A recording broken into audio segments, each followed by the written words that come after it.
Very good morning, dear students.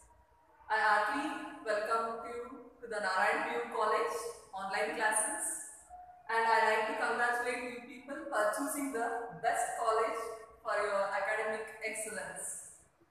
And here I am Lakshmi. I am going to teach you the economics subject, and we all know that due to COVID-19, it is a situation better to stay safe at home, so that we are starting online classes for the first PUC till the situation gets better. And you already admitted to the first PUC and you opted the commerce stream for your pre-university education. You all know, I think, commerce included 4 main subjects, that is called E, B, A, CS, including 2 languages, namely Kannada and English. 2 languages, that is Kannada and English. Here we will come to know the full form of EBACS.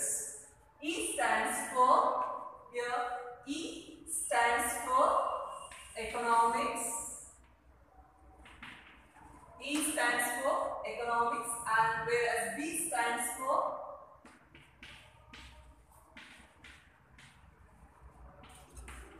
business studies, and A stands for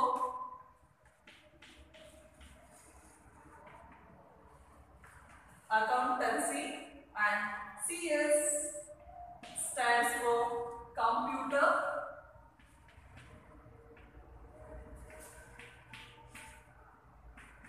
science. These are the 4 main subjects you are going to study, including 2 languages. One is economics, business studies, accountancy, and computer science. And here I am to teach you for the economics. Now, let us start discussion of some of the basic concepts of the economics.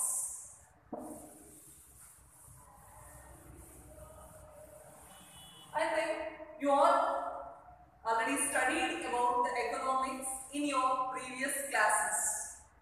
Okay, as you studied as a branch of social science. Economics is a branch of social science. It is included in the social science because it studies the human relationships and behavior of the human beings. Economics is also studies the behavior of human beings. That why we will call the economics as a social science, and also it is considered as a queen of social science. Queen of social science. And its economics also called a dynamic subject of the world because economics have a worldwide application, and even the economics is included in the list of economics is included in the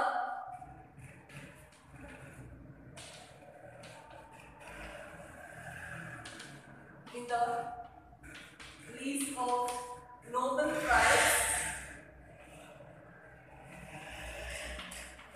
Prize since 1969. Then we can understand the subject value of the economics, and it's also considered, as I said, queen of social science. Queen of social science, and also it's the mother of commerce. Economics is also considered as a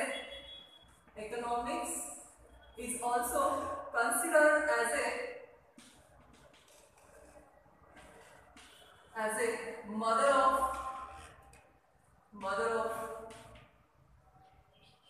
commerce.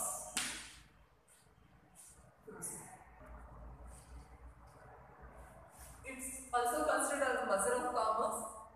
And now we will start discussion of the background of an economics. How the economics came into an existence.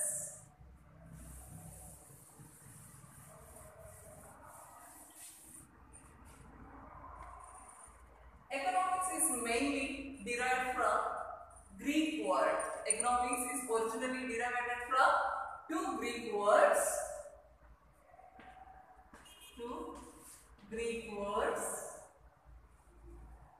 that are eikos and nomos. The two Greek words, economics was derived from two Greek words. One is eikos and another one is nomos. Eikos represents household, whereas eikos refers to a household, and nomos, the word nomos indicates management. The word nomos indicates management. When we combine these two words, we get the economics. It means that when we combine these two words, meaning we will get household management. Household management. That's why economics is nothing but it's the art of household management. Household management. We all know that house in the sense it considers a group of people. Every person or every family will be having some set of needs or wants. To fulfill the wants of family, the family will be having some certain amount of income. But within that certain amount of income, how the family can be satisfy the needs or wants of the entire family members, that will be known through our economics, because the family members' wants will be unlimited, but the family income will be a limit, very limited. Within that limited income, how the family can manage the wants of family members, that can be known through our economics. That's why economics is nothing but managing the house within a limited resource or income. And this was the background of economic word is came to our existence. Now we'll move to another topic. The economics is originally developed and generated, and it's popularized by the great economist, we all know that, Adam Smith.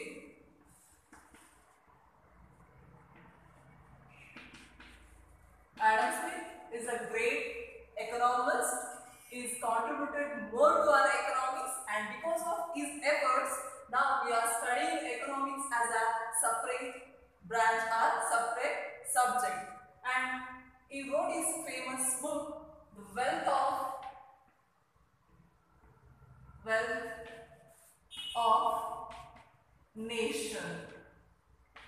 Wealth of Nation. And he published his book in the year of 1776.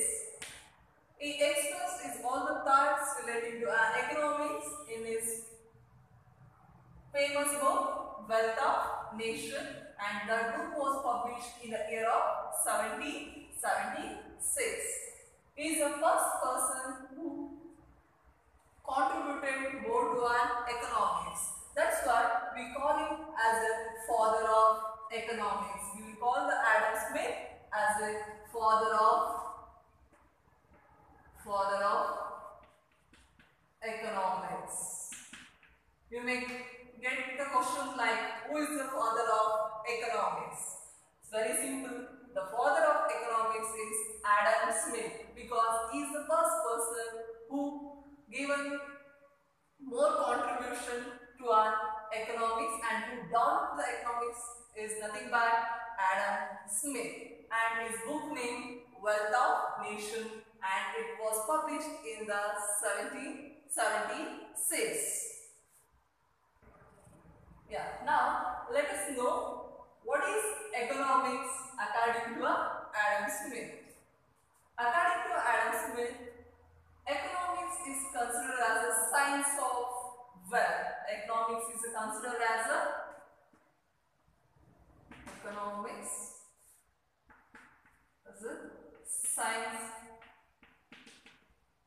science of wealth. According to Adam Smith, economics is nothing but science of wealth. We all know that wealth is nothing but income. Wealth is nothing but income. To lead the human beings, to lead their life, they need some set of goods and services. In order to purchase that goods and services, we need wealth or income. Without income, the survival of human beings is nowadays impossible. That's why he said economics is always considered, or it always concentrate with how to produce the wealth and how to distribute the wealth and how to consume the wealth. How to produce in the sense, in order to earn the wealth or income, what should we do?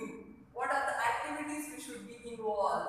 And after involving in the production of wealth, how that wealth should be distributed among the various factors, and how that with the help of wealth or income, how can we satisfy or how can we consume the goods and services for the survival? That completely we can now to an economics. That's why according to Adam Smith, economics will teach us how to produce the wealth, how to distribute the wealth and how to consume the wealth in order to lead a life or to get a maximum satisfaction in the life. And the concept of economics further developed by the contribution made by one more great economist, that is nothing but Professor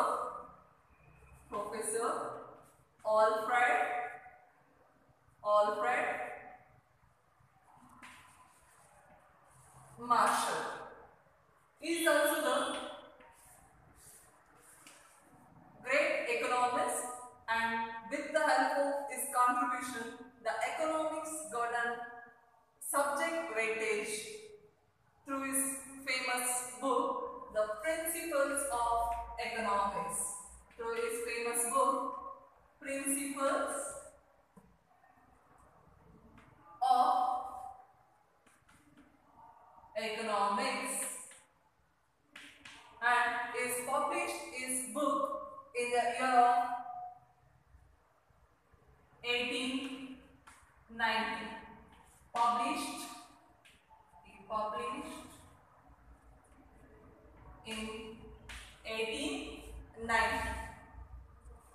We all know that Alfred Marshall is a neoclassical economist, and he contributed more to an economics through his famous book Principles of Economics, and is published in the year of 1890.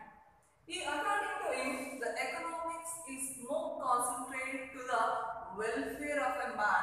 According to the Marshall, economics will be concentrated for the welfare of a man or mankind.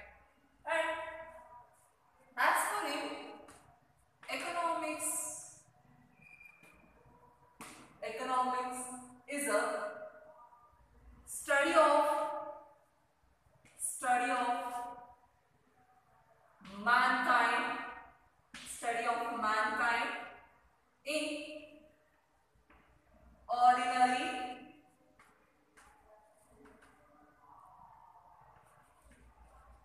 business of life.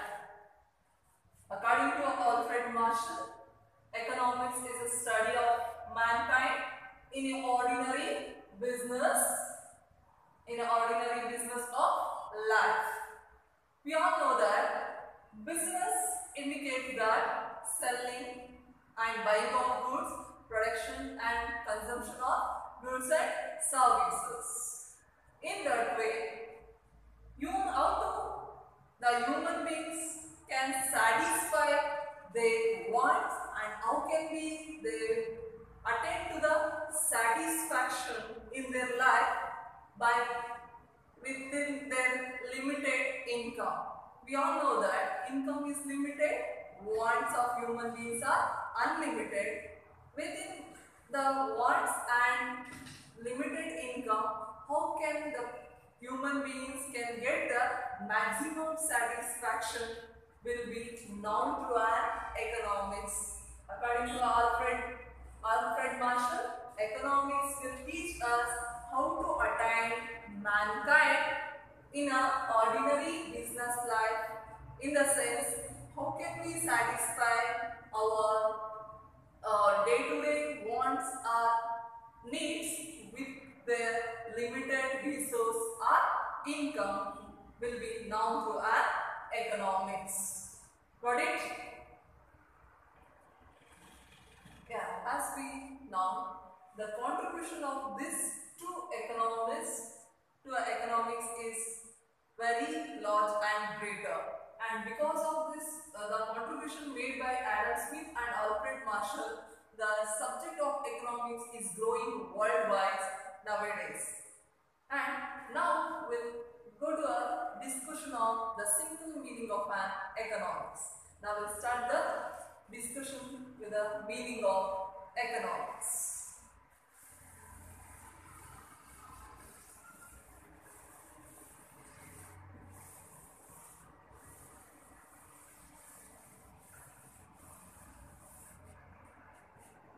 Meaning.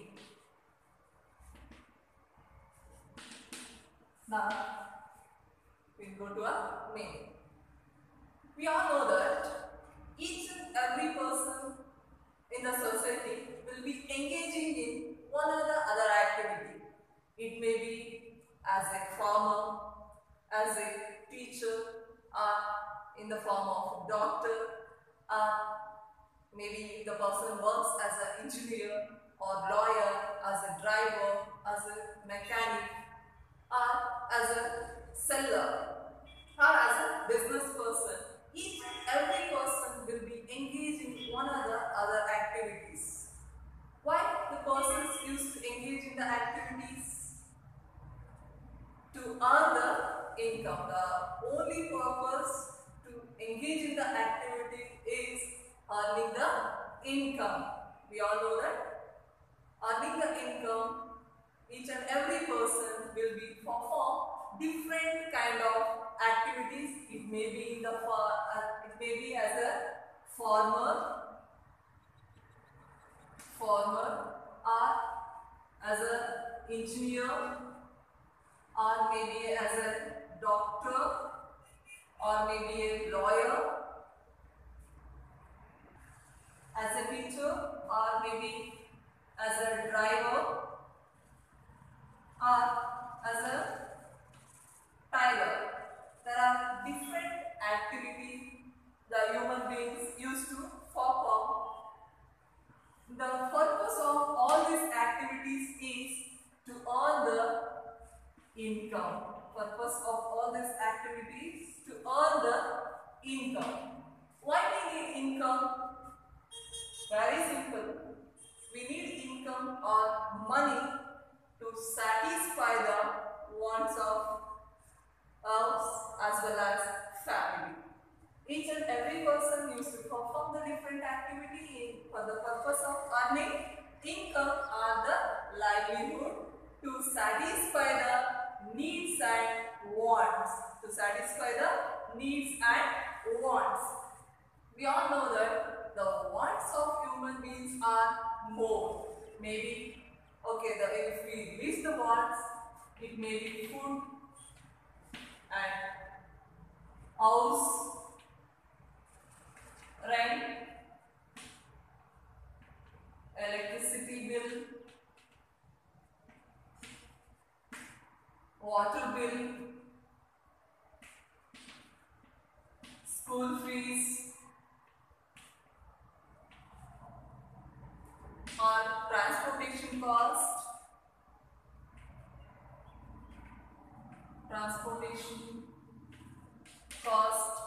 as well as even the family members need to purchase a bike or car, to purchase car they need, and still the person will be having, the persons has to pay school fees as well as they need to purchase clothes, and even the family need to purchase bike or car, and even the furnitures or TV,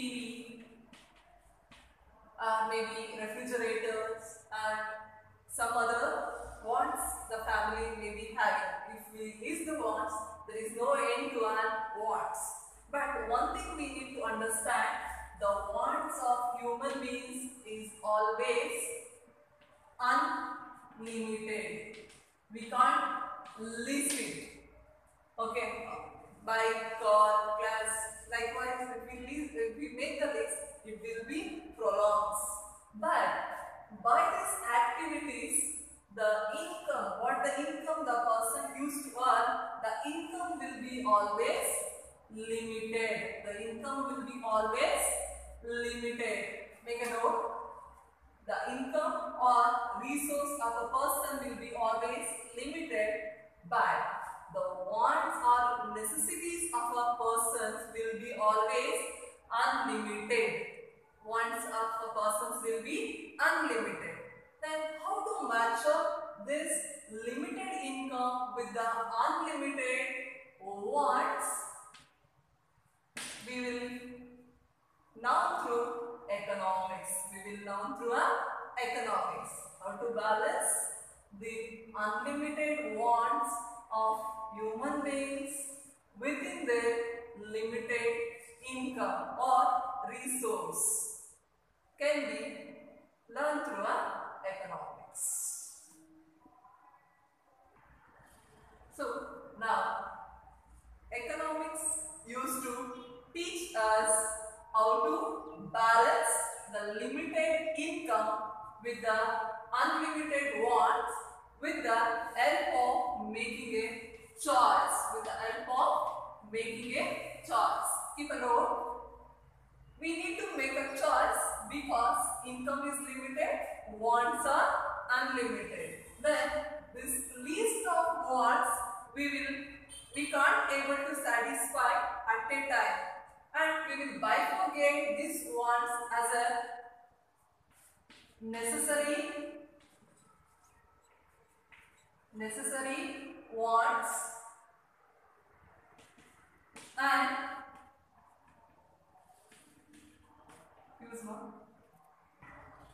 then wants will be classified into necessary wants and postponable wants.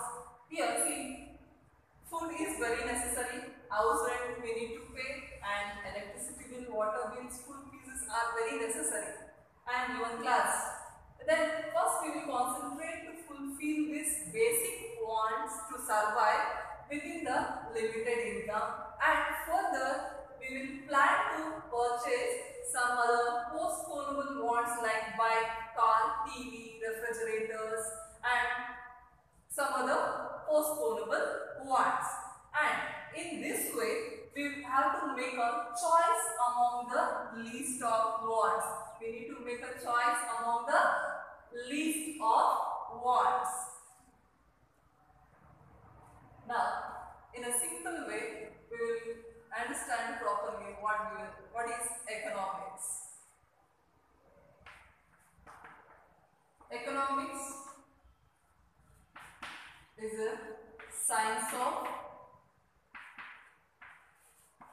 management. It deals with unlimited wants of human beings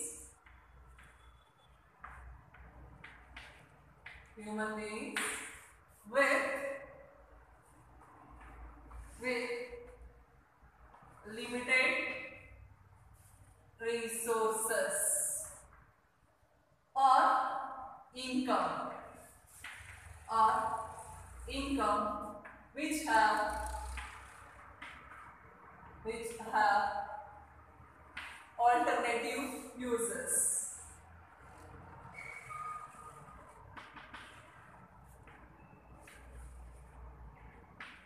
This is what the exact simple meaning to an economics. Economics is a science of management, because here economics is going to manage the unlimited wants and limited resources. As we know that the wants of human beings have no end, because one after one the wants will be arising in a cyclical manner. And example, who used to go by work, the person will be having a dream of buying a bicycle. Then later he will be plan to buy a bike. Even if he have a bike, he won't be satisfied. After some time he will be plan to buy a car. And who have a car, they won't start their want to their point. They won't stop their want to that particular point, and they further plan to buy one more branded car. Likewise, in a cyclical manner, the wants of human beings will be multiplying or it will be continuing. But to fulfill these wants, we need some goods and services. But to produce that goods and services, in a nature, we have a limited resources. In a nature, we have a limited resources.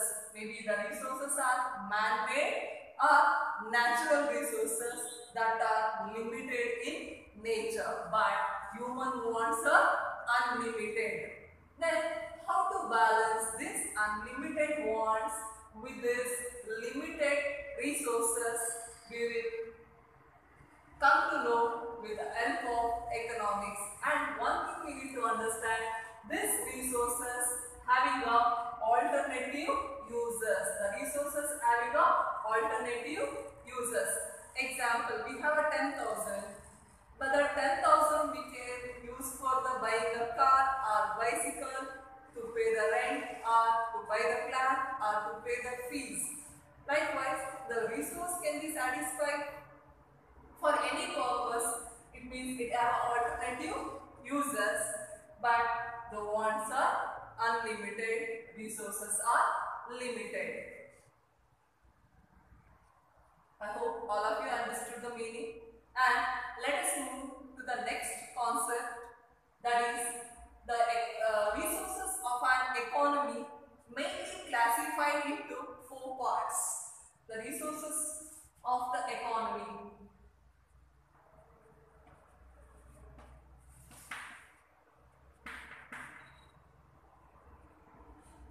Classified into 4 parts. It may be first one, land, labor, capital,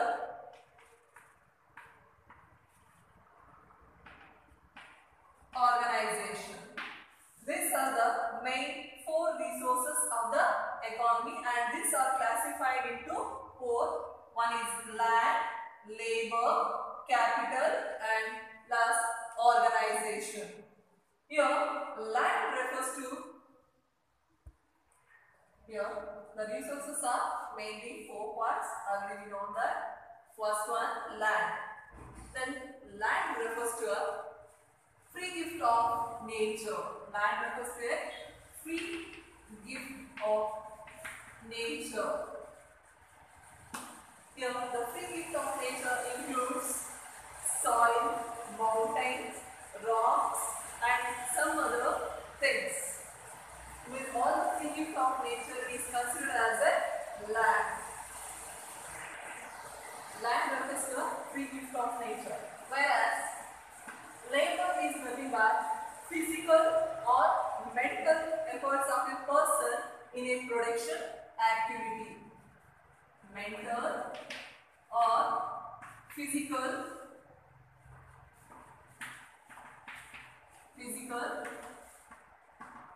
efforts of a person in a production activities is called labor. Labor is nothing but efforts of a person in a production activity. It may be mental efforts or it may be a physical efforts. And one more main resource is nothing but capital. Capital refers to all man-made. Capital refers to all man-made goods used in the production. Man-made goods used in the production. It may be a machinery or vehicles or money. Machinery, vehicle, money, building, etc. is called as capital. Capital is nothing but man-made goods. These goods are not a natural goods. These all the man-made goods which we use in the production is called as capital. Example: machinery, vehicle, money, building, electricity, and some other goods are called as capital. And last one is nothing but organization. Organization is a skill which required to bring these various factors in particular place to start the production. Capital organization is a skill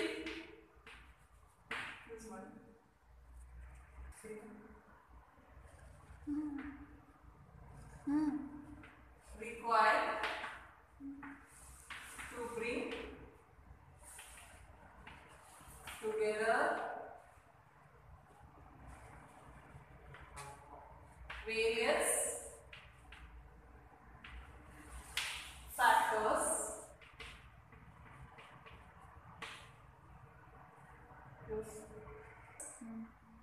such as land, labor, organization. Land, labor, capital. In order to produce the goods, they were the skill which helps to bring together the various factors in a particular place to start the production is nothing but organization. Here, in order to produce any goods and services, mainly we need these four factors. That's why we call these four factors as a factors of production. Land, labor, capital, organization is called as a factors of production.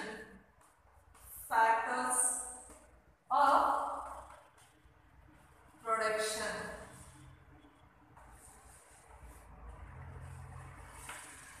Land, labor, capital can be called as a factors of production. These four factors of productions we use in the production of goods and services. Land, labor, capital, organization we use in the production of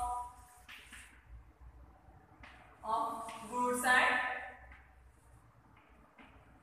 services. Right.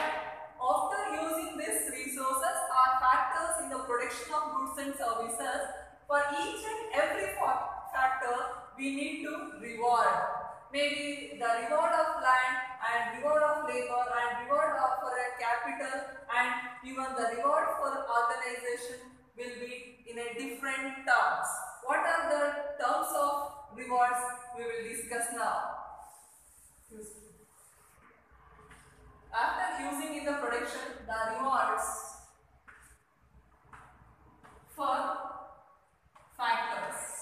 The rewards for a factors mainly for the land.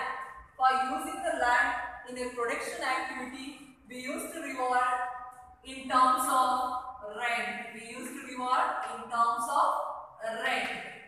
And for using the labor in the production activity, we used to give the rewards in terms of salary or wages. In terms of salary or wages. And capital.